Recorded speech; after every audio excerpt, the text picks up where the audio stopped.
Today, the Hollywood Drifter channel is at March Air Reserve Base, previously known as March Air Force Base, located in Riverside, California. Now you're going to hear this next phrase a lot on our tour. The gray airplane to the right of the tram is a McDonnell Douglas F-4E Phantom II, the E model of the Phantom, the last version delivered to the Air Force. Unlike earlier versions of the Phantom, the E model came from the factory in St. Louis with an internal 20mm cannon. That weapon very handy for close-in dogfighting and ground strafing. The cannon is capable of firing 6,000 rounds per minute. But you only have 639 bullets, so use them wisely. The next gray airplane to the right of the tram, a Grumman F-14 Tomcat, made famous in the movie Top Gun. It's coming out, another one. Oops. In theaters near you, Memorial Day.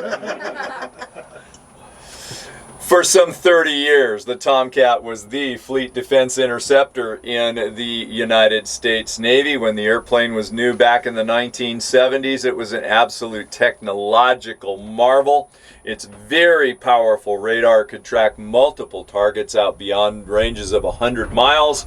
The F-14 crew could engage up to 6 of those targets simultaneously with their long-range Phoenix missiles. That's amazing. And that's 70s technology. Oh my God. The next gray airplane to the right of the tram, a McDonnell Douglas F-15A Eagle. From its introduction in the 1970s until the early 2000s, the F-15 was the world's premier air superiority fighter. Eagles have seen combat with the United States Air Force, the Royal Saudi Arabian Air Force, and with the Israeli Air Force. At last count, Eagles had destroyed 104 hostile aircraft in air-to-air combat. No F-15 has ever been shot down in air-to-air combat. The big 4-engine propeller-driven aircraft to the right of the tram is a Boeing KC-97.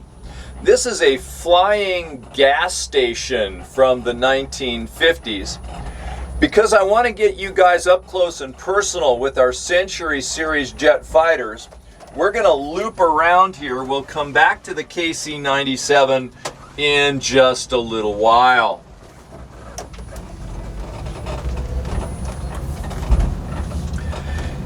In just a moment, we're going to turn on to Century Boulevard, where we display our Century Series jet fighters, starting with aircraft number 786 in the Southeast Asia camouflage. This is a North American F-100C Super Sabre. When the Hun, as it was known, came into service in the mid-50s, it was the hottest fighter plane in the world. And it was the first production aircraft in the West capable of breaking the sound barrier in level flight. Oh yeah, another gray airplane to the right of the tram. Who knew? Aircraft number 418 is a McDonnell F-101B Voodoo. This is a 2-seat twin-engine all-weather interceptor.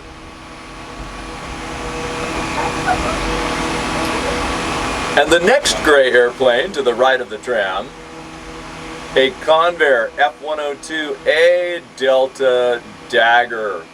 This is the first supersonic, just barely, interceptor in Air Defense Command's inventory.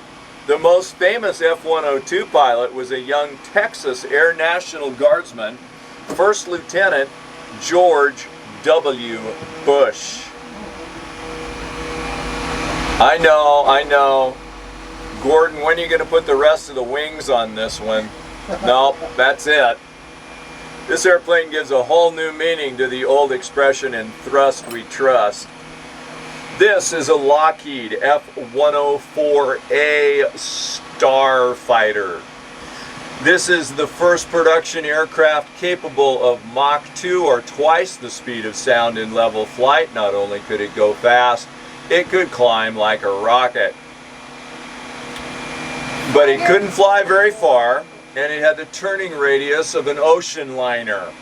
And those factors limited the F-104's career with the U.S. Air Force. We only bought about 300 of these aircraft, and they'd been phased out of Air Guard service by 1975. Different story, however, with our NATO allies. They bought starfighters by the hundreds, and the Italian Air Force flew their F-104s into the 21st century. Aircraft number 803 is a Republic F-105B Thunder Chief. Nobody ever called it that. This is a Thud. The airplane was designed to deliver tactical nuclear weapons to the battlefield. Now, thank goodness we never had to do that. It was pressed into service as a conventional strategic bomber in Southeast Asia, a role for which it certainly was never intended. Flying from bases in Thailand, the Thuds went north day after day. They flew into the teeth of the most sophisticated anti-aircraft defenses in the history of warfare up to that time, and they operated under extremely restrictive rules of engagement. In taking those factors into consideration, it's not a big surprise when you find out that of the just over 800 Thuds built, almost half of them were lost in Southeast Asia. The camouflage jet with the shiny black nose is an F-4C, the C model of the Phantom, the first one delivered to the United States Air Force. The best description of the Phantom that I've ever run across is that it wasn't excellent at anything, but it was very good at everything. It was a fighter bomber. It was a photo recon platform. It was an air superiority fighter. Indeed, about 2/3 of the MiG kills scored in Vietnam were credited to Phantom crews, both Navy and Air Force. The black airplane is a Douglas A-26. Then they changed it to B-26. Then they changed it back to A-26 Invader. This twin-engine attack bomber made its combat debut late in World War II. Its outstanding performance kept it in the inventory post-war, and it was back in the fight in Korea in the early 1950s. But the end of gray camouflage, number 245, it's a General Dynamics F-111. In an emergency, the entire cockpit comes out of the airplane and floats down under its own parachutes. That was a very popular feature with the crews. They said it gave them the opportunity to get their story straight on the way down. F Thunder Streak. Now this aircraft started out with the same fuselage as its straight wing cousin, but with swept back wings and tail surfaces. Well, then a new, more powerful engine became available. That required a complete redesign of the fuselage. That's why the two F-84s really don't look all that much alike. Next up, we have two very different versions of North American aviation's magnificent F-86 Sabre. More Sabres were built than any other Western jet fighter. Its exploits in the Korean War are the stuff of legend. Aircraft number 560 is an F-86L. This is the all-weather interceptor version of the Sabre. This aircraft carries no machine guns, no cannons. The entire armament is in a retractable tray, and you can see it on the bottom of the fuselage. That tray could carry 24 2.75-inch unguided rockets. The silver airplane with the red wingtip tanks and the black nose, a Northrop F-89J Scorpion. This is a two-seat, twin-engine, all-weather interceptor from the 1950s. This aircraft, the first one capable of firing an air-to-air missile with a nuclear warhead. The very sleek white jet is a Northrop T-38 Talon. This is the world's first supersonic trainer. This airplane will look familiar to you if you ever watch the space shuttle come in for a landing. NASA used T-38s as chase planes. The little white straight wing airplane is a Cessna T-37, nicknamed the Tweet or the Tweety Bird, or most accurately, the dog whistle, because that's what the engine sounded like. For many years, this would be the first jet-powered aircraft that a student pilot in the United States Air Force would fly.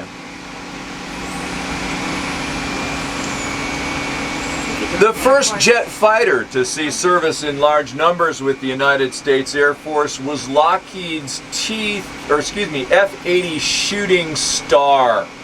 Well, the F-80 came and went fairly quickly, but the trainer version of the F-80, the T-33, soldiered on and on for nearly 40 years.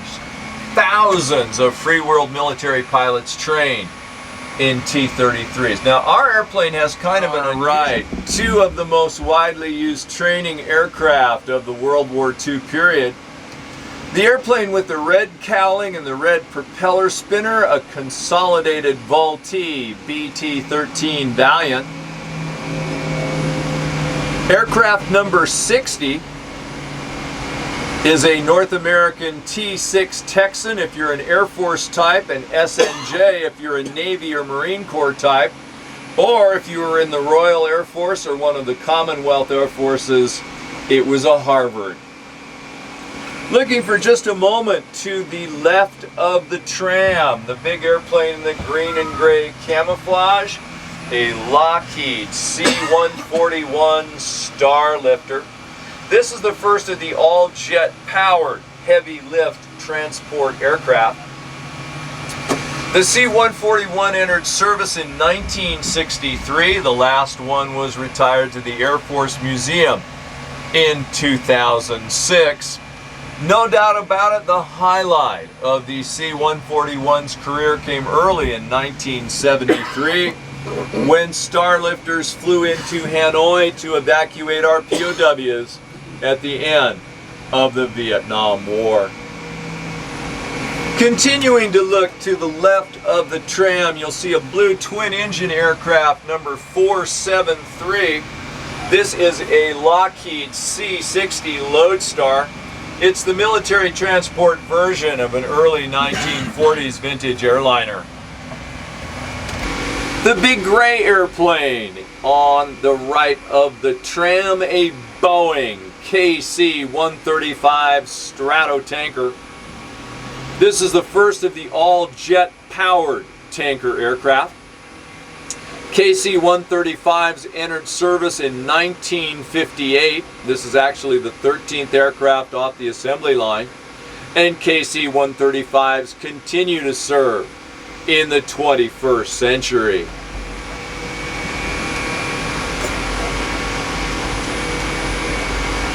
The camouflaged airplane coming up on the right of the tram is a Martin B-57 Canberra. This aircraft, based on a British design, very much a jack of all trades. It could be a tactical bomber, it could be a photo recon platform, or like this aircraft, modified for the electronic warfare mission. B-57s were the first jet-powered aircraft to see combat in Southeast Asia. Well, they say that beauty is in the eye of the beholder, and she's just beautiful. To the right of the tram, our Boeing B-52D Stratofortress. It was an excellent conventional bomber. This particular aircraft flew 170 missions during the Vietnam War. The silver and white airplane, a Boeing B-47 Stratojet. This medium bomber was in service with Strategic Air Command from the early 1950s to the mid-1960s. No B-47 ever dropped a bomb in anger, but they did fly some of the most secret, some of the most dangerous missions of the Cold War. Aerial reconnaissance. Colonel Hal Austin, longtime member of our museum board of directors, flew a daylight spy mission in a B-47 over the Soviet Union in 1954. And yes, he did have to run for his life from the Migs. That weapon, or that mission I should say, remained classified for more than 40 years. The gray propeller-driven aircraft, number 704, is a Douglas A-1E Skyraider. The Skyraider was the last piston-powered aircraft to see combat with the United States Armed Forces. It first went into action with the Navy and the Marine Corps in Korea.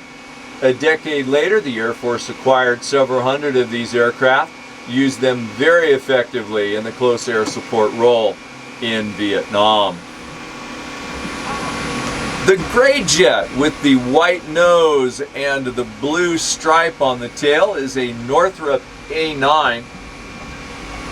Northrop built two A9 prototypes in hopes of winning a contract that would eventually...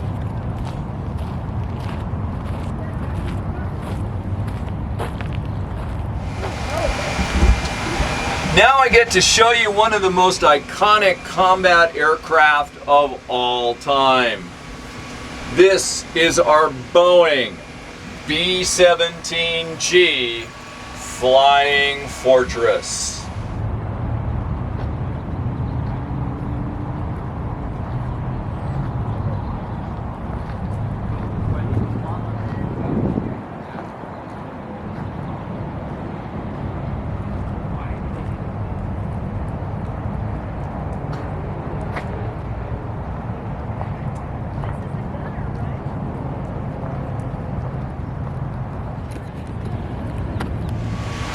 The B-17 made its first flight in 1935. In the depths of the Great Depression, the then Army Air Corps could only afford an initial order of 13 B-17s. Little did anybody know at the time, World War II was just around the corner.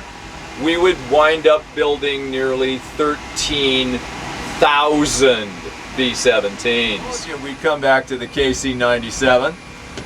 Again, this is a flying gas station from the 1950s.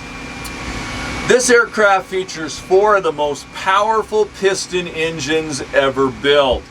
These are Pratt & Whitney R4360s.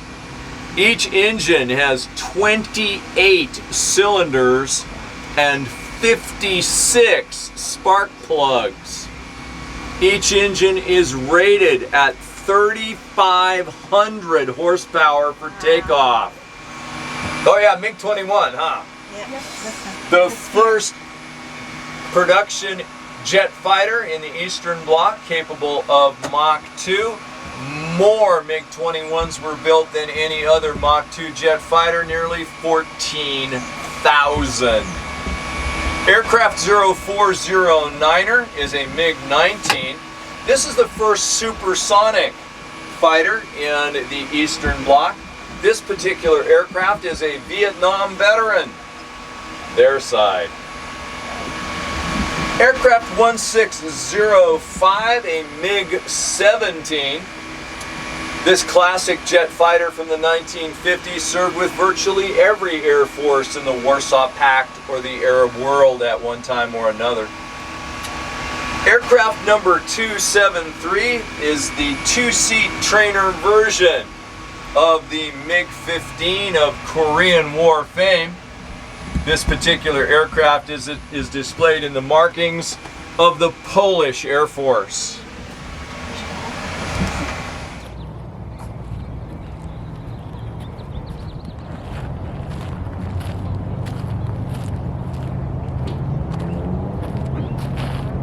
all-knowing B-29 Super Fortress. This is the ultimate propeller-driven bomber of World War II.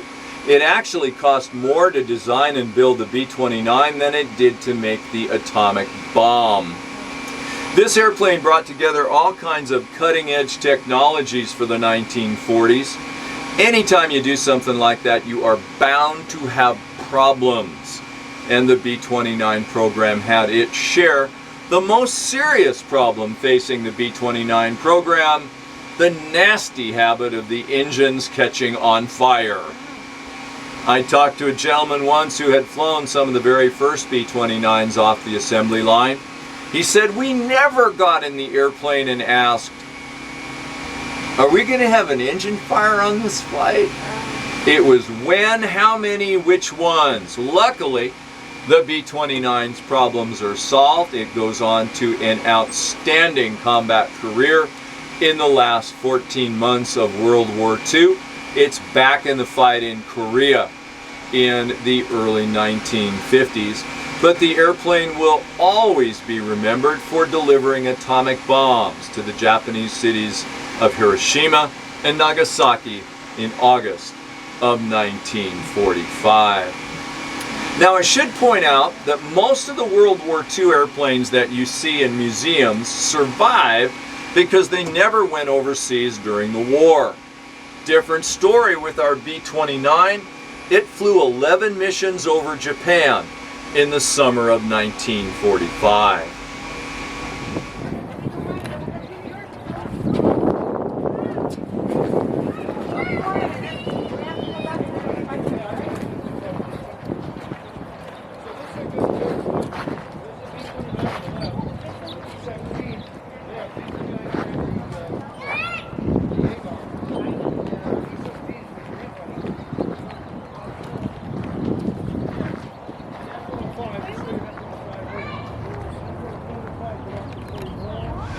The last aircraft I'd like to show you, number 746, this is an RF-4C. It is the photo reconnaissance version of the Phantom. If you look carefully, you can see the windows to the cameras and the nose of the jet. Well, ladies and gentlemen, as we come in for a landing here, let me remind you that freedom is not, never has been, never will be free. It is bought and paid for day in and day out, year in and year out by the men and women of our armed forces. And those of us who have not served, myself included, owe them a debt we can never repay. Thank you for coming today, ladies and gentlemen.